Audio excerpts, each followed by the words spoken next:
সাদা দাগটা চাপের মাঝখানে নেন। গত 22/6 তারিখ সকাল আনুমানিক 11টার দিকে আমাদের কাছে একটা অভিযোগ আসে।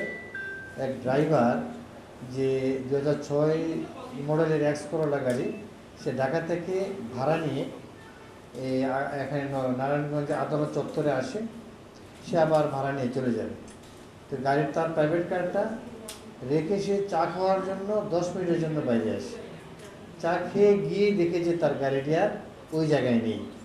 এখন তারপর সে খোঁজাখুঁজি করে দেখে তার গাড়িটা সে পাচ্ছে না। পরে সে পুলিশ সুপারের কার্যালয়ে আমার কাছে এসে অভিযোগ করে আমরা তাৎক্ষণিক তাকে ফতুল্লা থানায় পাঠিয়ে একটা মামলা রুজু করি।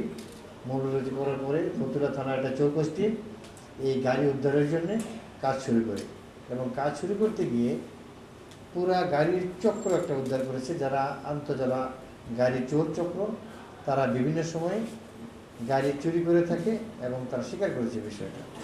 এবং আমরা ওই চুরি হওয়া গাড়িটা তার তথ্য দেওয়া মতে কুমিল্লা জেলার নাঙ্গলকোট থানা থেকে গাড়িটিকে উদ্ধার করা হয়।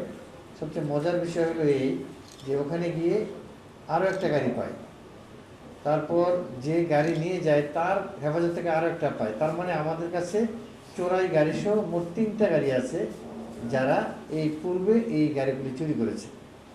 তখন তার সাথে কথা বলে জানা যায় তার নামে আরও 5টি মামলা রয়েছে। ডিএমপিতে 3টা, আমাদের জেলায় আগেও সে একটা চুরি করেছে এই মামলা। এবং সে যেখানে কুমিল্লা নাঙ্গলকোট জেলার ড্রাইভারের সাথে তার আগে থেকে পরিচয়, সে গাড়িগুলি চুরিগুলো ওখানে পাঠায় এবং সেখানে ড্রাইভার আরেক জায়গায় গাড়িটা রাখে।